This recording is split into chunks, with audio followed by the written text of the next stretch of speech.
ಶ್ರೀ ಸಾಯಿರಾಮ್. ಗೀತಾ ವಾಹಿನಿ ಭಾಗ 6. 2ನೇ ಅಧ್ಯಾಯದಲ್ಲಿ 56ನೆಯ ಶ್ಲೋಕದಿಂದ 72ನೆಯ ಶ್ಲೋಕದವರೆಗೆ ಸ್ಥಿತಪ್ರಜ್ಞನ ಲಕ್ಷಣಗಳನ್ನು ಮತ್ತು ಅವುಗಳ ಮಹಿಮೆಗಳನ್ನು ಕೃಷ್ಣನು ವಿಶದಪಡಿಸಿದನು. ಅನಂತರ ಭಗವಂತನು ಸಾಂಖ್ಯರಿಗೆ ಜ್ಞಾನಯೋಗವನ್ನು, ಯೋಗಿಗಳಿಗೆ ಕರ್ಮಯೋಗವನ್ನು, ಮುಕ್ತಿ ಮಾರ್ಗಕ್ಕೆ ನಾನೇ ಪ್ರಪಂಚದಲ್ಲಿ ಏರ್ಪಡಿಸಿದೆನು. ಆದ್ದರಿಂದ ಕ್ಷಣ ಮಾತ್ರವಾದರೂ ಕರ್ಮ ಮಾಡದೆ ಯಾವನೂ ಇರಲಾರನು. ಪ್ರತಿಯೊಬ್ಬನೂ ಪ್ರಕೃತಿಗೆ ಅಧೀನನಾಗದೆ ಕರ್ಮ ಮಾಡದೆ ಇರುವುದಕ್ಕಾಗುವುದಿಲ್ಲ. ಆದ್ದರಿಂದ ಕರ್ತವ್ಯ ಕರ್ಮಗಳನ್ನು ಮಾಡಿ ಕರ್ಮ ಮಾಡದೇ ಇರುವುದಕ್ಕಿಂತ ಕರ್ಮ ಮಾಡುವುದೇ ಒಳ್ಳೆಯದು ಎಂದು ಹೇಳಿದನು. ಕರ್ಮ ಮಾಡದ ಜೀವನ ಯಾತ್ರೆಯು ದುರ್ಗಮ. ಅದರಲ್ಲೂ ಬಂಧನಗಳನ್ನು ಉಂಟು ಮಾಡದೇ ಇರುವಂತಹ ಕರ್ಮಗಳೇ ಯಜ್ಞರೂಪವಾದ ಕರ್ಮಗಳು. ಇನ್ನುಳಿದ ಕರ್ಮಗಳೆಲ್ಲ ಬಂಧನಕ್ಕೆ ಕಾರಣ. ಆದ್ದರಿಂದ ಕೌಂತೆಯ, ಆಸಕ್ತಿಯನ್ನು ತ್ಯಜಿಸಿ ಯಜ್ಞಾರ್ಥವಾಗಿ ಕರ್ಮಗಳನ್ನು ಮಾಡು ಎಂದು ಈ ಕರ್ಮ ಜನ್ಮಸ್ಥಾನದ ಮೂಲವನ್ನು ಅರ್ಜುನನ ಹೃದಯಕ್ಕೆ ಚೆನ್ನಾಗಿ ತಟ್ಟುವಂತೆ ಕೃಷ್ಣನು ಬೋಧಿಸಿದನು. ಮುಂದುವರೆದು ಪರಮಾತ್ಮನಿಂದ ವೇದಗಳು, ವೇದಗಳಿಂದ ಕರ್ಮಗಳು, ಕರ್ಮಗಳಿಂದ ಯಜ್ಞಗಳು, ಯಜ್ಞಗಳಿಂದ ಮಳೆಯು, ಮಳೆಯಿಂದ ಅನ್ನವು, ಅನ್ನದಿಂದ ಭೂತ ಪ್ರಾಣಿಗಳು ಉಂಟಾದವು. ಈ ರೀತಿಯಾಗಿ ತಿರುಗುತ್ತಿರುವ ಜಗಚ್ಚಕ್ರವನ್ನು ಅನುಸರಿಸಿಯೇ ತೀರಬೇಕು. ಒಂದು ವಿಷಯವನ್ನು ಚೆನ್ನಾಗಿ ಕೇಳು ಬಾವಾ. 3 ಲೋಕಗಳಲ್ಲಿಯೂ ನಾನು ಮಾಡಲೇಬೇಕೆಂಬ ಕೆಲಸ ಯಾವುದೂ ಇಲ್ಲ. ಪಡೆದುದಾಗಲಿ, ಪಡೆಯಬೇಕಾದುದಾಗಲಿ, ಹೊಂದಬೇಕಾದುದಾಗಲಿ ಯಾವುದೂ ಇಲ್ಲ. ಹೀಗಿದ್ದರೂ ನಾನು ಸದಾ ಕರ್ಮಗಳಲ್ಲಿ ನಿರತನಾಗಿರುವೆನು. ಇದನ್ನು ನೀನು ಯೋಚಿಸು. ನಾನೇ ಕರ್ಮಗಳನ್ನು ಮಾಡದಿದ್ದರೆ ಈ ಲೋಕವು ಪೂರ್ತಿಯಾಗಿ ನಶಿಸಿ ಹೋಗುವುದು. ಅಷ್ಟಲ್ಲದೆ ಲೋಕದ ದುರ್ಗತಿಗೆ ನಾನೇ ಕಾರಣನಾಗುವೆನು. ಆದ್ದರಿಂದ ಆತ್ಮನಿಷ್ಠವಾದ ಬುದ್ಧಿಯಿಂದ ಸಮಸ್ತ ಕರ್ಮಗಳನ್ನು ನನಗೆ ಸಮರ್ಪಿಸಿ ಯಾವ ಆಸೆಯೂ ಮಮಕಾರವೂ ಇಲ್ಲದವನಾಗಿ ಚಾಂಚಲ್ಯವನ್ನು ತ್ಯಜಿಸಿ ನೀನು ಯುದ್ಧವನ್ನು ಮಾಡು ಎಂದು ಆಜ್ಞಾಪಿಸಿದನು. ಭಗವತ್ ಸೃಷ್ಟಿಚಕ್ರವು ಸಕ್ರಮವಾಗಿ ನಡೆಯಬೇಕಾದರೆ ಪ್ರತಿಯೊಬ್ಬನೂ ಕರ್ಮವನ್ನು ಮಾಡಿಯೇ ತೀರಬೇಕು. ಯಾರಿಗೂ ಇದು ತಪ್ಪಿದ್ದಲ್ಲ. ಪರಮ ಜ್ಞಾನಿಯೋ ಸಹ ಕರ್ಮ ಮಾಡದೆ ಇರಲು ಸಾಧ್ಯವಿಲ್ಲ. ತಿಂಡಿ ತೀರ್ಥಗಳನ್ನು ತಿನ್ನುವುದು, ಉಚ್ಛ್ವಾಸ ನಿಶ್ವಾಸಗಳು ಕೂಡ ಕರ್ಮಗಳೇ ಅಲ್ಲವೇ? ಇದನ್ನು ಸಹ ಮಾಡದೆ ಯಾರಾದರೂ ಇರಬಲ್ಲರೆ?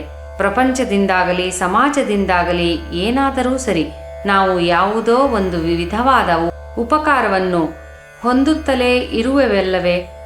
ಅಷ್ಟೇಕೆ ಭಾವ, ಬ್ರಹ್ಮಾಂಡವಾದ ಈ ವಿಶ್ವವೆಲ್ಲವೂ ಒಂದು ದೊಡ್ಡ ಕರ್ಮಾಗಾರವೇ. ಈ ಕರ್ಮಾಗಾರದಲ್ಲಿ ಪ್ರತಿ ಮಾನವನೂ ಯಾವುದೋ ಒಂದು ವಿಧದಲ್ಲಿ ಉಪಾಂಗವಾಗಿರುವವನೇ. ಆದ್ದರಿಂದ ಈ ಉಪಾಂಗಗಳಾದ ಮಾನವರ ಪಾಲಿಗೆ ಯಾವ ಕರ್ಮ ಬರುವುದೋ ಅದನ್ನು ಪರಮಾತ್ಮನ ಸೇವೆಯೆಂದು ಭಾವಿಸಿ ಮಾಡಬೇಕು. ಭಾವ, ಪ್ರಪಂಚದಲ್ಲಿ ಕರ್ಮ ಮಾಡದ ವಸ್ತುವಾಗಲಿ ಭೂತವಾಗಲಿ ಒಂದಾದರೂ ಇರುವುದೇ? ಮರ, ಗಿಡ, ಇರುವೆ, ಸೊಳ್ಳೆ, ಕಲ್ಲು, ಮಣ್ಣು, ಗಾಳಿ, ಮಳೆ, ಸೆಕೆ, ಚಳಿ ಪ್ರತಿಯೊಂದೂ ಕರ್ಮ ಮಾಡುತ್ತಲೇ ಇರುವುದು. ಸೂರ್ಯ ಚಂದ್ರಾದಿಗಳು ಕರ್ಮ ಮಾಡದಿದ್ದರೆ ಪ್ರಪಂಚ ವ್ಯಾಪಾರವೇ ನಡೆಯುವುದಿಲ್ಲ. ಗಾಳಿ ಅಗ್ನಿ ಕಾರ್ಯ ಮಾಡದಿದ್ದರೆ ಯಾವ ಕೆಲಸವೂ ನಡೆಯುವುದಿಲ್ಲ. ಭೂಮಿ ಆಕಾಶಗಳು ಕಾರ್ಯ ಮಾಡದಿದ್ದರೆ ಲೋಕವೇ ನಿಲ್ಲದು. ಕೇಳಿಸಿಕೊಂಡೆಯಾ? ಆದ್ದರಿಂದ ಈ ಶರೀರದಲ್ಲಿ ಕರ್ಮವನ್ನು ಮಾಡದೇ ಇರುವವರು ಲೋಕಕ್ಕೆ ಬರುವುದಿಲ್ಲ, ಹುಟ್ಟುವುದೂ ಇಲ್ಲ. ಆದ್ದರಿಂದ ಅವರವರ ಪಾಲಿಗೆ ಬಂದ ಕರ್ಮವನ್ನು ಅವರವರು ಶ್ರದ್ಧೆಯಿಂದ ನಿರ್ವಹಿಸಿದರೆ ಮಾತ್ರ ಈ ವಿಶ್ವಚಕ್ರವು ನಿರಾತಂಕವಾಗಿ ನಡೆಯಬಲ್ಲದು. ಭಾವ, ಜ್ಞಾನಿಗಳು ಕರ್ಮವನ್ನೇಕೆ ಮಾಡಬೇಕೆಂದು ನೀನು ಸಂದೇಹ ಪಡಬಹುದು. ನೀನು ಮಾತ್ರವಲ್ಲ, ಲೋಕದಲ್ಲಿ ಮಾನವರೆಲ್ಲರಿಗೂ ಸಂದೇಹ ಬರಬಹುದು. ಉತ್ತಮ ಸ್ಥಾನದಲ್ಲಿರುವ ಪುರುಷರ ಆಚರಣೆಗಳೇ ಸಕಲ ಜನರಿಗೂ ಆದರ್ಶ. ಹಿರಿಯರ ಅಂದರೆ ಅನುಭವಜ್ಞರಾದವರ ಕರ್ಮಗಳೇ ಧರ್ಮಕರ್ಮಗಳು. ಅಂತಹವರ ಬಾಧ್ಯತೆಗಳು ಕೂಡ ಅತ್ಯುತ್ತಮವಾಗಿರುತ್ತವೆ. ನಾವು ಮಾಡಬೇಕಾದ ಅವಶ್ಯಕತೆ ಇಲ್ಲ. ನಾವು ಎಲ್ಲವನ್ನೂ ಅನುಭವಿಸಿದವರು. ಆ ಕರ್ಮಗಳಿಗೂ ನಮಗೂ ಸಂಬಂಧವಿಲ್ಲ. ಅದರ ಗೊಡವೆ ನಮಗೇಕೆ ಎಂದು ಹಿರಿಯರು ಜ್ಞಾನಿಗಳು ಆದವರು ಸುಮ್ಮನಿದ್ದರೆ ಸಾಮಾನ್ಯ ಮಾನವರಾದ ಅಜ್ಞಾನಿಗಳ ಗತಿ ಏನಾಗಬೇಕು? ಆಗ ತಪ್ಪದೆ ಧರ್ಮಗ್ಲಾನಿ ಸಂಭವಿಸುವುದು ಎಂದನು ಕೃಷ್ಣ. ಆದ್ದರಿಂದ ಧರ್ಮ ಸಂರಕ್ಷಣಾ ನಿಮಿತ್ತವಾಗಿ ಹಿರಿಯರು ಧರ್ಮವನ್ನು ಪೋಷಿಸಿ ಅಂತಹ ಧರ್ಮಕರ್ಮಗಳನ್ನು ಆಚರಣೆಯಲ್ಲಿ ತರಲು ತಾವು ಮೊದಲು ಧರ್ಮವನ್ನಾಚರಿಸಿ ಇತರರಿಗೆ ಮಾರ್ಗದರ್ಶನ ಮಾಡಬೇಕು. ಧರ್ಮವನ್ನು ತಾವೇ ಆಚರಿಸಿ ತೋರಿಸದೆ ಹೋದರೆ ಅಜ್ಞಾನಿಗಳು ಅಲ್ಪ ಪ್ರಯತ್ನವನ್ನೂ ಮಾಡದೆ ಧರ್ಮಾಚರಣೆಯ ಕಡೆಗೆ ಹೆಜ್ಜೆ ಇಡುವುದಿಲ್ಲ. ಒಂದು ವಿಷಯವನ್ನು ನಾವು ಚೆನ್ನಾಗಿ ಯೋಚಿಸಬೇಕು. ಈಗ ನಮ್ಮ ದೇಹದಲ್ಲಿ ಉಷ್ಣಾಂಶವಿದೆ. ಯಾವ ಕಾರಣಗಳಿಂದ ನಮ್ಮ ದೇಹದಲ್ಲಿ ಇಷ್ಟು ಉಷ್ಣಾಂಶವಿರುವುದು? ಇದಕ್ಕಿಂತ ಅಧಿಕವಾಗಿ ಕೋಟಿಗಟ್ಟಲೆ ಉಷ್ಣವನ್ನು ಸೂರ್ಯನು ಅನುಭವಿಸುತ್ತಿರುವುದರಿಂದಲ್ಲವೇ? ಅಷ್ಟು ಶಾಖವನ್ನು ನಾನೇ ಏತಕ್ಕೆ ಅನುಭವಿಸಬೇಕು ಎಂದು ಸೂರ್ಯನು ಸುಮ್ಮನಿದ್ದು ಬಿಟ್ಟಿದ್ದರೆ ಲೋಕದಲ್ಲಿ ಮಾನವರ ಗತಿಯು ಏನಾಗುತ್ತಿತ್ತೋ ಹಾಗೆಯೇ ಈ ಬ್ರಹ್ಮಾಂಡವಾದ ವಿಶ್ವಕರ್ಮವನ್ನು ನಾನು ಮಾಡಬೇಕಾದ ಅವಶ್ಯಕತೆ ಇಲ್ಲವೆಂದು ಸುಮ್ಮನಿದ್ದು ಬಿಟ್ಟಿದ್ದರೆ ಈ ವಿಶ್ವದ ಗತಿ ಏನಾಗುತ್ತಿತ್ತೋ? ಆದ್ದರಿಂದ ನಾನೇ ನನ್ನ ಕರ್ತವ್ಯವೆಂದು ಕರ್ಮವನ್ನು ಆಚರಿಸುವುದು ಯಾವ ಆದಾಯಕ್ಕಾಗಿ? ಆದ್ದರಿಂದ ನನಗೆ ಬರುವ ಸುಖವೇನು, ಫಲವೇನು ಯೋಚಿಸು ಭಾವ. ಈ ಲೋಕದಲ್ಲಿ ಕರ್ಮಾಧಿಕಾರಿಗಳೇ ಅಧಿಕವಾಗಿದ್ದಾರೆ. ಅವರವರ ಯೋಗ್ಯತೆಯನ್ನಾಗಲಿ ಧರ್ಮ ಕರ್ಮ ಮರ್ಮಗಳನ್ನಾಗಲಿ ತಿಳಿದುಕೊಳ್ಳಲಾಗದೆ ಅಜ್ಞಾನ ಸ್ಥಿತಿಯಲ್ಲಿರುವರು. ಅಂಥವರು ಪ್ರಮುಖ ವ್ಯಕ್ತಿಗಳ ಆಚರಣೆಗಳನ್ನು ಅನುಸರಿಸಿ ಮುಕ್ತರಾಗಬೇಕು ಎಂದು ಕರ್ಮಾಚರಣೆಯನ್ನು ಕುರಿತು ಶ್ರೀಕೃಷ್ಣನು ಬೋಧಿಸಿದನು. ಜ್ಞಾನಿ ಕರ್ಮಗಳನ್ನಾಚರಿಸಿ ಅಜ್ಞಾನಿಗೆ ಮಾರ್ಗದರ್ಶಕನಾಗಬೇಕು. ಆದ್ದರಿಂದ ಎಂಥವರಾದರೂ ಕರ್ಮ ಮಾಡದೆ ಇರಲು ಸಾಧ್ಯವಿಲ್ಲ. ನನಗೆ ಭೂಮಿಯಿಂದ ಆಗಬೇಕಾದುದು ಏನೂ ಇಲ್ಲವೆಂದು ವಿಮಾನವು ಆಕಾಶದಲ್ಲಿಯೇ ಇರುವುದೇ? ಅದರಲ್ಲಿ ಹತ್ತುವ ಪ್ರಯಾಣಿಕರು ಹಾರಲಾಗದವರಲ್ಲವೇ? ಆದ್ದರಿಂದ ಅವರಿಗಾಗಿ ಆಯಾ ಸ್ಥಳಗಳಲ್ಲಿಳಿದು ಅವರನ್ನು ಹತ್ತಿಸಿಕೊಂಡು ಮೇಲಕ್ಕೆ ಹಾರುವುದು. ಹಾಗೆಯೇ ಜ್ಞಾನಿಗಳು ತಾವು ಕರ್ಮ ಮಾಡಬೇಕಾದರೆ ಅವಶ್ಯಕತೆ ಇಲ್ಲದಿದ್ದರೂ ಅರ್ಹತೆಯುಳ್ಳವರಿಗೆ ಮಾರ್ಗದರ್ಶಿಗಳಾಗಿ ಅವರನ್ನು ಕರೆದೊಯ್ಯಲು ತಾವೂ ಸಹ ಅವರ ಜೊತೆಯಲ್ಲಿ ಸೇರಿ ಕರ್ಮಾಚರಣೆಯನ್ನು ಮಾಡಬೇಕು. ಅಜ್ಞಾನಿಗಳನ್ನು ಉದ್ಧರಿಸಲು ಅಧರ್ಮ ಕರ್ಮಗಳನ್ನು ಧೂಳೀಪಟ ಮಾಡಲು ತಮ್ಮ ತಮ್ಮ ಸ್ಥಾನಗಳಿಂದ ಇಳಿದು ಬಂದು ಅವರ ಜೊತೆಯಲ್ಲಿ ಸಹಕರಿಸಿ ಕರ್ಮಗಳನ್ನು ಮಾಡಬೇಕು. ಜನಕಾದಿಗಳಂಥವರು ಧರ್ಮಕರ್ಮಗಳನ್ನು ಮಾಡಲಿಲ್ಲವೇ? ಅಶ್ವಪತಿ ಮಹಾಶಯನು ಕರ್ಮವನ್ನು ಆಚರಿಸಲಿಲ್ಲವೇ? ಅರ್ಜುನನ್ನು ಬೇರೊಂದು ವಿಷಯವನ್ನು ಕೇಳಲು ಕೃಷ್ಣನು ಅದರ ವಿಷಯವಾಗಿ ಹೇಳುತ್ತಾ, ಸರ್ವ ಪಾಪಗಳಿಗೂ ಎಲ್ಲ ಅನರ್ಥಗಳಿಗೂ ಕಾಮವು ಆದಿಬೀಜವು.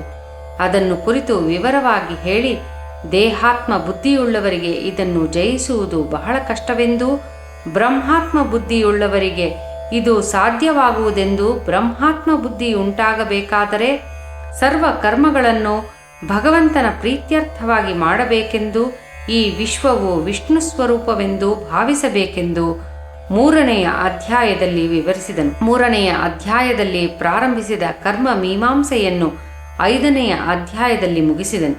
ಈ ಅಧ್ಯಾಯದಲ್ಲಿ ಮುಖ್ಯವಾದ 3 ವಿಷಯಗಳನ್ನು ತಿಳಿಸಿದನು. ಮೊದಲನೆಯದು, ಪ್ರತಿಯೊಬ್ಬರೂ ಕರ್ಮವನ್ನಾಚರಿಸಬೇಕು. ಹಾಗೆ ಆಚರಿಸದಿದ್ದರೆ ಸೃಷ್ಟಿಯೇ ಇರುವುದಿಲ್ಲ. ಎರಡನೆಯದು, ಹಿರಿಯರು ಅನುಭವಜ್ಞರೂ ಆದವರ ಕರ್ಮ ಮಾರ್ಗವೇ ಸಾಮಾನ್ಯರಿಗೆ ಆದರ್ಶವು. ಮೂರನೆಯದು, ಲೋಕದಲ್ಲಿ ಕರ್ಮಾಧಿಕಾರಿಗಳೇ ಹೆಚ್ಚಾಗಿರುವುದರಿಂದ ಅವರಿಗೆ ಆದರ್ಶವಾಗಲು ಜ್ಞಾನಿಗಳೂ ಸಹ ಕರ್ಮಗಳನ್ನಾಚರಿಸಬೇಕೆಂದು ಅತಿ ಪ್ರೀತಿಯಿಂದ ಬೋಧಿಸಿದನು. ಅಷ್ಟಕ್ಕೆ ನಿಲ್ಲದೆ ಕೃಷ್ಣನು ಸಕಲ ಕರ್ಮಗಳಿಗೂ ಪರಮಾವಧಿ ಜ್ಞಾನವೆಂದು, ಅಂತಃಕರಣದ ಮಾಲಿನ್ಯವನ್ನು ಹೋಗಲಾಡಿಸಿಕೊಳ್ಳಲು ಈಶ್ವರಾನುಗ್ರಹಕ್ಕೆ ಸಹ ಜ್ಞಾನವೇ ಮುಖ್ಯವು. ಜ್ಞಾನವು ಆನಂದ ಸಾಧನವು ಅಲ್ಲದೆ ಅನಂತ ಧಾಮವೂ ಸಹ ಎಂದು ಸ್ಪಷ್ಟಪಡಿಸಿದನು. ಭಗವದ್ಗೀತಾ ಶಾಸ್ತ್ರದಲ್ಲಿ ಜ್ಞಾನಯೋಗವು ಅಮೂಲ್ಯವಾದ ರತ್ನದಂತೆ ಪ್ರಕಾಶಿಸುತ್ತದೆ. ನಹಿ ಜ್ಞಾನೇನ ಸದೃಶಂ ಪವಿತ್ರ ಮಿಹ ವಿದ್ಯತೆ ಎಂದರು. ಈ ವಿಧವಾಗಿಯೇ ಅನೇಕ ಕಡೆಗಳಲ್ಲಿ ಜ್ಞಾನಯೋಗ ಪ್ರಾಶಸ್ತ್ಯವನ್ನು ತಿಳಿಸಿದ್ದಾರೆ. 7ನೆಯ ಅಧ್ಯಾಯದಲ್ಲಿ ಸಹ ಜ್ಞಾನಿ ತ್ವಾತ್ವೈವ ಮೇ ಮತಂ ಎಂದಿರುವರು. ಆದ್ದರಿಂದಲೇ ಜ್ಞಾನಯೋಗವನ್ನು ಆಧ್ಯಾತ್ಮಿಕ ಸಾಧನೆಗೆ ಗಮ್ಯ ಸ್ಥಾನವಾಗಿ ಭಾವಿಸಬೇಕು. ಸಕಲ ಶಾಸ್ತ್ರಗಳು ಜ್ಞಾನದಲ್ಲಿ ಮುಕ್ತಾಯ ಹೊಂದುವುದು, ಜ್ಞಾನ ಸ್ವರೂಪಾನುಸಂಧಾನದಲ್ಲಿ ಉಳಿಯುವುದು ತಾನೊಬ್ಬನೇ. ಎಲ್ಲವೂ ತನ್ನಲ್ಲೂ ತಾನು ಎಲ್ಲದರಲ್ಲಿಯೂ ಇರುವುದನ್ನು ಜ್ಞಾನಿಯು ಕಾಣುವನು. ತತ್ವ ವಿಮರ್ಶೆ ಮಾಡಿ ತಿಳಿದುಕೊಳ್ಳುವುದೇ ಜ್ಞಾನ. ಕರ್ಮಗಳನ್ನು ಮಾಡುವುದಾಗಲಿ ಬಿಡುವುದಾಗಲಿ ಮುಖ್ಯವಲ್ಲ. ದೇಹ, ಮನಸ್ಸು, ಬುದ್ಧಿ, ಚಿತ್ತ ಇತ್ಯಾದಿ ವ್ಯಾಪಾರಗಳಾವುದೂ ಆತ್ಮಕ್ಕೆ ಸೇರಿದ್ದಲ್ಲ. ಅವುಗಳು ಸುಮ್ಮನಿದ್ದರೂ ಸಹ ಆ ಕರ್ಮವು ಆತ್ಮಕ್ಕೆ ಸೇರಿದ್ದಲ್ಲ. ಈ ರೀತಿಯಾಗಿ ತಿಳಿದುಕೊಳ್ಳುವುದನ್ನೇ ಜ್ಞಾನವೆನ್ನುವರು. ಪ್ರತಿ ಕರ್ಮವನ್ನು ಜ್ಞಾನಪೂರ್ವಕವಾಗಿ ಮಾಡಬೇಕು. ಅದಕ್ಕಾಗಿಯೇ ಜ್ಞಾನವು ಪ್ರವೃತ್ತಿ ಹಾಗೂ ನಿವೃತ್ತಿ ಮಾರ್ಗಗಳನ್ನು ಬೋಧಿಸುತ್ತಾ ಆಸ್ತಿಕತ್ವವನ್ನು ಅಭಿವೃದ್ಧಿಪಡಿಸುತ್ತಾ ಮಾನವನನ್ನು ಮುಕ್ತಿಯ ಸಾಮ್ರಾಜ್ಯಕ್ಕೆ ನಿಷ್ಕಾಮ ಕರ್ಮ ಮಾರ್ಗದಲ್ಲಿ ಕರೆದುಕೊಂಡು ಹೋಗುವುದು. ಆದ್ದರಿಂದ ಮೋಕ್ಷ ಪ್ರಾಪ್ತಿಗೆ ಜ್ಞಾನವು ನೇರ ಮಾರ್ಗ. ಜ್ಞಾನಕ್ಕಿಂತ ಪವಿತ್ರವಾದುದು ಬೇರೊಂದಿಲ್ಲ. ಅಜ್ಞಾನಕ್ಕಿಂತ ಅಪವಿತ್ರವಾದುದನ್ನು ಕಾಣಲಾರೆವು. ವ್ಯಷ್ಟಿಯಲ್ಲಿ ಸಮಷ್ಟಿಯನ್ನು, ಸಮಷ್ಟಿಯಲ್ಲಿ ವ್ಯಷ್ಟಿಯನ್ನು ನೋಡು. ಅಂತಹ ಕ್ಷೇತ್ರಜ್ಞನಾದ ಆತ್ಮವೇ ತಾನೆಂದು ತಿಳಿದುಕೊಳ್ಳುವುದೇ ಜ್ಞಾನ. ಆತ್ಮವೇ ಪರಮಾತ್ಮನೆಂದು ತಿಳಿದುಕೊಳ್ಳುವುದೇ ವಿಜ್ಞಾನ. ಈ ಯೋಗವನ್ನು ಸರ್ವಜ್ಞನಾದ ಶ್ರೀಕೃಷ್ಣನು ಅರ್ಜುನನ ಸಂಶಯಗಳನ್ನು ನಿವಾರಿಸುವುದಕ್ಕಾಗಿ ಉಪದೇಶಿಸಿದನು. ಭಾವ, ಈ ಪವಿತ್ರ ಜ್ಞಾನಯೋಗವನ್ನು ಪೂರ್ವದಲ್ಲಿ ನಾನು ಸೂರ್ಯನಿಗೆ ಉಪದೇಶಿಸಿದೆನು. ಅದು ಪರಂಪರೆಯಾಗಿ ಮನುವಿಗೂ ಇಕ್ಷ್ವಾಕುವಿಗೂ ಪ್ರಾಪ್ತಿಯಾಗಿ ಅವರ ಮೂಲಕ ರಾಜ ಋಷಿಗಳು ತಿಳಿದುಕೊಂಡರು. ಅಷ್ಟೇಕೆ, ಆ ಯೋಗವು ಲೋಕದಲ್ಲಿ ನಶಿಸಿ ಹೋಯಿತು. ಹಾಗೆ ನಶಿಸಿ ಹೋದ ಅವ್ಯಯವಾದ ಈ ಯೋಗವನ್ನು ಮತ್ತೆ ಲೋಕಕ್ಕೆ ಅನುಗ್ರಹಿಸಲು ನಾನೇ ಪುನಃ ಕಂಕಣವನ್ನು ಕಟ್ಟಿಕೊಳ್ಳಬೇಕಾಯಿತು ಎಂದನು ಕೃಷ್ಣ. ಇಲ್ಲಿ ನಶಿಸಿತು ಎಂದು ತಿಳಿಸಿ ಮತ್ತೆ ಯೋಗವು ಅವ್ಯಯವೆಂದು ಹೇಳುವುದರಲ್ಲಿ ಪರಸ್ಪರ ವಿರುದ್ಧ ಭಾವವು ಉಂಟಾಗದೇ ಇರದು. ಅದಕ್ಕೆ ಕಾರಣವೂ ಇರುವುದು. ಅವ್ಯಯ ಎಂದರೆ ನಾಶರಹಿತವಾದದ್ದು. ನಾಶರಹಿತವಾದ ಈ ಯೋಗವು ನಶಿಸಿತು ಎನ್ನುವುದರಲ್ಲಿ ವಿರುದ್ಧ ಅರ್ಥವಲ್ಲದೆ ಮತ್ತೇನಾಗುವುದು? ಈ ಯೋಗದಲ್ಲಿ ನಾಶರಹಿತವಾದ 2 ಫಲಗಳೂ ಇರುವುದರಿಂದ ಇದಕ್ಕೆ ಅವ್ಯಯ ಯೋಗವೆಂದು ಸಹ ಹೆಸರು ಬಂತು. ಆ ಫಲಗಳೇನೆಂದರೆ, ಈ ಯೋಗಕ್ಕೆ ಆಧಾರವಾದದ್ದು ವೇದವು, ಇದು ಅವ್ಯಯವಾದುದು. ಇನ್ನು 2ನೆಯದು ಕಾರಣ ಫಲವು. ಈ ಯೋಗಕ್ಕೆ ಫಲವು ಮೋಕ್ಷವು, ಅದೂ ಸಹ ನಾಶರಹಿತವಾದದ್ದು.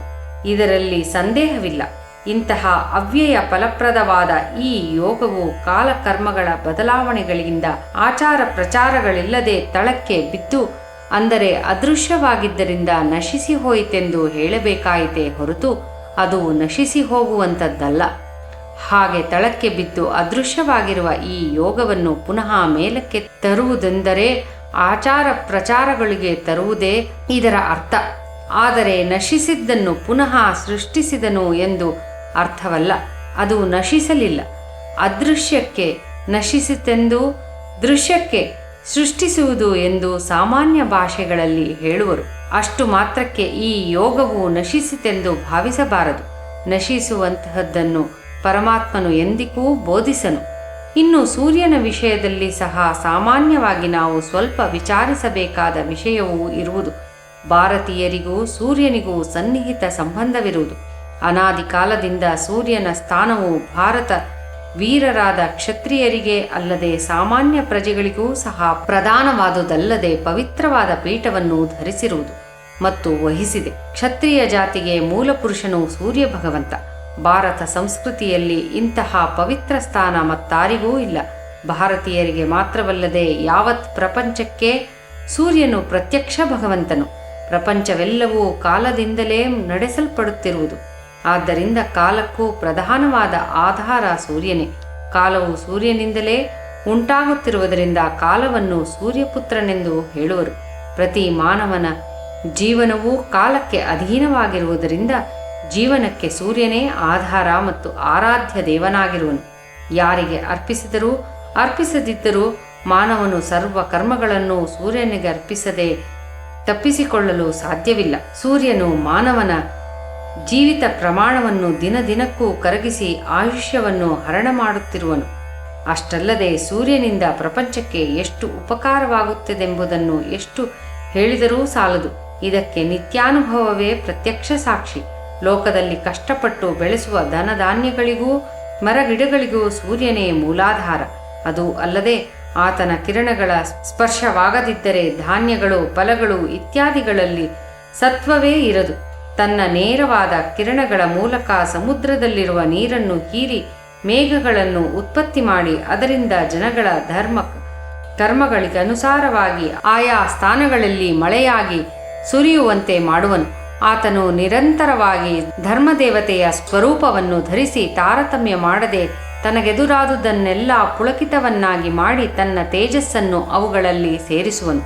ಸೂರ್ಯನು ಮಹಾತ್ಯಾಗಿ. ಒಂದು ನಿಮಿಷವೂ ಸಹ ತನ್ನ ಸುಖವನ್ನಾಗಲಿ ವಿಶ್ರಾಂತಿಯನ್ನಾಗಲಿ ಆಶಿಸದೆ ಕರ್ತವ್ಯ ಕರ್ಮಗಳನ್ನು ಆಚರಿಸುವ ನಿಷ್ಕಾಮ ಕರ್ಮಯೋಗಿ. ಆಡಂಬರವಿಲ್ಲದ ನಿಗರ್ವಿ. ಲೋಕಕ್ಕೆ ಯಾರೂ ಮಾಡದಷ್ಟು ಉಪಕಾರವನ್ನು ಕ್ಷೇಮವನ್ನು ತಾನು ಮಾಡುತ್ತಾ ಇದ್ದರೂ ತಾನೇನೂ ಮಾಡದವನಂತೆ ನಟಿಸುತ್ತಿರುವನು. ನನ್ನಿಂದ ಇಷ್ಟೊಂದು ಉಪಕಾರವು ಲೋಕಕ್ಕೆ ಉಂಟಾಗುತ್ತಿದೆಯಲ್ಲವೇ, ನಾನಿಲ್ಲದೆ ಇದ್ದಿದ್ದರೆ ಲೋಕಕ್ಕೆ ಯಾವ ಗತಿ ಬರುತ್ತಿತ್ತೋ ಎಂದು ಎಂದಿಗೂ ಗರ್ವಿಸಲಿಲ್ಲ. ಎಷ್ಟು ಶಾಖವನ್ನಾದರೂ ಸಹಿಸಿ ಸಹನೆಯಿಂದ ಎಷ್ಟೇ ಕೆಲಸಗಳನ್ನಾದರೂ ಮಾಡಿ ಲೋಕಕ್ಷೇಮವನ್ನುಂಟು ಮಾಡುತ್ತಿರುವನು. ಸೂರ್ಯನೇ ಇದನ್ನು ಶ್ರಮದ ಕಾರ್ಯವೆಂದು ಯೋಚಿಸಿ ಸುಮ್ಮನಿದ್ದು ಬಿಟ್ಟಿದ್ದರೆ ಲೋಕವು ಯಾವ ಸ್ಥಿತಿಯಲ್ಲಿ ಇರುತ್ತಿತ್ತೋ ಊಹಿಸಲು ಸಾಧ್ಯವಿಲ್ಲ. ಮುಖ್ಯವಾಗಿ ನಮ್ಮೆಲ್ಲರ ದೇಹದಲ್ಲಿ ಇಷ್ಟು ಮಾತ್ರ ಶಾಖವಿರಬೇಕಾದರೆ ಅದಕ್ಕೆ ಕಾರಣ ಸೂರ್ಯನು ತನ್ನಲ್ಲಿ ಅಷ್ಟು ಶಾಖವನ್ನು ಸಹಿಸಿಕೊಂಡಿರುವುದೇ ಹೊರತು ಬೇರೆಯಲ್ಲ. ಆದ್ದರಿಂದ ದೇಹಗಳನ್ನು ಸಹ ಆತನೇ ಕಾಪಾಡುತ್ತಿರುವನು. ತನ್ನ ಶಕ್ತಿಯನ್ನು ಸ್ವಲ್ಪ ದೇಹದಲ್ಲಿಡುವನು. ಆ ಸೂರ್ಯಕಾಂತಿಯು ಸ್ವಲ್ಪ ಮಟ್ಟಿಗೆ ನಮ್ಮ ದೇಹದಲ್ಲಿಲ್ಲದೆ ಹೋಗಿದ್ದರೆ ದೇಹವು ಜಡವಾಗಿ ನಿಸ್ಸಾರವಾಗಿ ಹೋಗುತ್ತಿತ್ತು. ಸೂರ್ಯನು ಅತಿಯಾದ ಶಾಖವನ್ನು ಸಹಿಸಿಕೊಂಡು ಯಾವ ವಿಧವಾದ ಬೇಸರವೂ ಇಲ್ಲದೆ ಅತ್ಯಂತ ಸಹನೆಯಿಂದ ಲೋಕವನ್ನು ರಕ್ಷಿಸುತ್ತಿರುವನು. ಇಲ್ಲದಿದ್ದಲ್ಲಿ ಲೋಕವೆಲ್ಲ ಒಂದು ನಿಮಿಷದಲ್ಲಿ ಉರಿದು ಹೋಗುತ್ತಿತ್ತು. ಇದನ್ನು ಆತನು ತನ್ನ ಸಹಜ ಧರ್ಮವೆಂದು ಭಾವಿಸುತ್ತಿರುವನೇ ಹೊರತು ಇತರರಿಗಾಗಿ ತಾನು ಈ ಕಾರ್ಯವನ್ನು ಮಾಡುತ್ತಿರುವೆನೆಂದು ಭಾವಿಸುವುದಿಲ್ಲ. ತನಗೆ ಇದು ಸಹಜವೆಂದು ತಿಳಿದು ಮಾಡುವ ಕರ್ಮದಿಂದಲೇ ಸಹನೆಯುಂಟಾಗುವುದಲ್ಲದೆ ಅಸಹಜವೆಂದು ಭಾವಿಸಿ ಮಾಡುವ ಕರ್ಮದಲ್ಲಿ ಸಹನೆ ಇರುವುದಿಲ್ಲ. ಸಹಜ ಕರ್ಮಗಳು ಯಾರಿಗೂ ಯಾವಾಗಲೂ ಭಾರವಾಗಿ ತೋರುವುದಿಲ್ಲ, ಆಶ್ಚರ್ಯವನ್ನೂ ಉಂಟು ಮಾಡುವುದಿಲ್ಲ. ಅಹಂಕಾರವು ಆವರಿಸಿರುವ ಕಾರ್ಯಗಳಲ್ಲೇ ಬೇಜಾರು, ವಿರಕ್ತಿ, ಅಶಾಂತಿ, ಭಾರ ಇವೆಲ್ಲ ಉಂಟಾಗುವುದು, ಆಶ್ಚರ್ಯವೂ ಆಗುವುದು. ಸಹಜ ಕರ್ಮಗಳಲ್ಲಿ ಅವು ಇರುವುದಿಲ್ಲ. ಒಂದು ವಿಷಯವನ್ನು ಗಮನಿಸು. ಒಬ್ಬನು ಸುಖದಿಂದ ಜೀವಿಸುತ್ತಿದ್ದರೆ ಯಾರೂ ಅವನನ್ನು ಏನಯ್ಯ, ಏಕೆ ಸುಖವಾಗಿದ್ದೀಯೇ ಎಂದು ಕೇಳುವುದಿಲ್ಲ. ಆದರೆ ಅವನು ಕಷ್ಟದಿಂದ ದುಃಖಪಡುತ್ತಿದ್ದರೆ ಪ್ರತಿಯೊಬ್ಬರೂ ಏಕಯ್ಯ ದುಃಖಪಡುತ್ತಿರುವೆ ಎಂದು ಪ್ರಶ್ನೆಗಳ ಮಳೆಯನ್ನೇ ಸುರಿಸುವವರು. ಕಾರಣವೇನು? ಮಾನವನು ಸುಖ ಸ್ವರೂಪನು, ಆದ್ದರಿಂದ ಆಶ್ಚರ್ಯವಾಗುವುದಿಲ್ಲ. ದುಃಖವು ಅಸಹಜವಾದುದರಿಂದ ಆಶ್ಚರ್ಯವಾಗಿ ಅನೇಕ ಪ್ರಶ್ನೆಗಳಿಗೆ ಕಾರಣವಾಗುವುದು. ದುಃಖವು ಭ್ರಾಂತಿಯಿಂದ ಏರ್ಪಡುವುದು, ಅದು ಸಹಜವಾಗಿ ನಮ್ಮದಲ್ಲ. ಆದ್ದರಿಂದಲೇ ಅಷ್ಟು ವಿಕಾರಗಳಿಗೆ ಆಸ್ಪದವಾಗುವುದು. ಇದನ್ನು ನೋಡಿದರೆ ಸಹಜತೆಗೆ ಬೇಸರವಾಗಲಿ, ಭಾರವಾಗಲಿ, ಆಶ್ಚರ್ಯವಾಗಲಿ, ಗರ್ವವಾಗಲಿ ವಿರುದ್ಧವಾದುದೆಂದೂ ಕಲ್ಪಿತವಾದ ವಿಚಾರಗಳೆಂದೂ ಸೂರ್ಯ ಭಗವಂತನು ಪ್ರತ್ಯಕ್ಷವಾಗಿ ಮಾನವರಿಗೆ ಬೋಧಿಸುತ್ತಿರುವನು. ಸೂರ್ಯ ಭಗವಾನನ ಕರ್ಮವು ಕೃತ್ರಿಮವಾದುದಲ್ಲ. ಆದುದರಿಂದ ಯಾವ ಆರ್ಭಟವಾಗಲಿ ಪ್ರಚಾರವಾಗಲಿ ಇಲ್ಲದೆ ನಿಶ್ಶಬ್ದವಾಗಿ ಸಕಾಲಕ್ಕೆ ಸಕ್ರಮ ಪದ್ಧತಿಯನ್ನು ನಡೆಸುತ್ತಿರುವನು. ತನ್ನಿಂದ ಉಂಟಾದ ಕಾಲವನ್ನೂ ಸಹ ವ್ಯರ್ಥ ಮಾಡದೆ ಅದನ್ನೇ ಮಾನವರ ಜೀವನದ ಪ್ರಮಾಣವಾಗಿ ನಿಯಮಿಸಿ ಕಾಲದಿಂದ ಆನಂದ ಆಹಾರಗಳನ್ನಲ್ಲದೆ ಒಳ್ಳೆಯದು ಕೆಟ್ಟದ್ದನ್ನೂ ಸಹ ನಿರ್ಣಯಿಸಿ ಜೀವಿಗಳಿಗೆ ಮಾರ್ಗದರ್ಶಿಯಾಗಿರುವನು. ಜೀವಿಗಳಿಗೆ ಸದ್ಗತಿ ಮಾರ್ಗವನ್ನು ಏರ್ಪಡಿಸಿಕೊಟ್ಟಿರುವನು. ಇಂತಹ ಗುಣವಂತನೂ ಮಹಾತ್ಯಾಗಿಯೂ ನಿಷ್ಕಾಮ ಕರ್ಮ ಯೋಗಿಯೂ ಆಗಿದ್ದರಿಂದಲೇ ಭಗವಂತನು ಮೊದಲು ಈ ಯೋಗವನ್ನು ಸೂರ್ಯನಿಗೆ ಬೋಧಿಸಿದನು. ಇಲ್ಲದಿದ್ದರೆ ಸಾಮಾನ್ಯರಿಗೆ ಇದು ಸಾಧ್ಯವೇ? ಈಗ ಅವ್ಯಯವಾದ ಈ ಯೋಗವನ್ನು ಮತ್ತೆ ಪ್ರಜಾಪ್ರತಿನಿಧಿಯಾಗಿ ನಿಂತ ಅರ್ಜುನನಿಗೆ ಬೋಧಿಸಿದನೆಂದರೆ ಅರ್ಜುನನು ಸೂರ್ಯನಷ್ಟು ಗುಣಶಾಲಿಯಾಗಿರಬೇಕಲ್ಲವೇ? ಈತನ ಚರಿತ್ರೆ ಎಷ್ಟು ಪವಿತ್ರವಾಗಿದ್ದಿರಬೇಕೆಂಬುದನ್ನು ಪಾಠಕರೇ ಗ್ರಹಿಸಬಹುದು. ಅಂತಹ ಪವಿತ್ರತೆ ಅರ್ಜುನನಲ್ಲಿ ಇರದಿದ್ದರೆ ಕೃಷ್ಣ ಪರಮಾತ್ಮನು ಇಷ್ಟು ಪ್ರಯತ್ನಗಳನ್ನೇಕೆ ಸಂಕಲ್ಪಿಸುತ್ತಿದ್ದನು? ಅರ್ಹತೆ ಇಲ್ಲದವರಿಗೆ ಭಗವಂತನು ಸಮೀಪವರ್ತಿಯಾಗಿ ಇರನು. ತನ್ನ ಸಂಕಲ್ಪಕ್ಕೆ ತಕ್ಕ ಅರ್ಹತೆ ಅರ್ಜುನನಲ್ಲಿತ್ತೆಂಬುದರಲ್ಲಿ ಸಂದೇಹವೇ ಇಲ್ಲ. ಓಂ ಸಾಯಿರಾಮ್.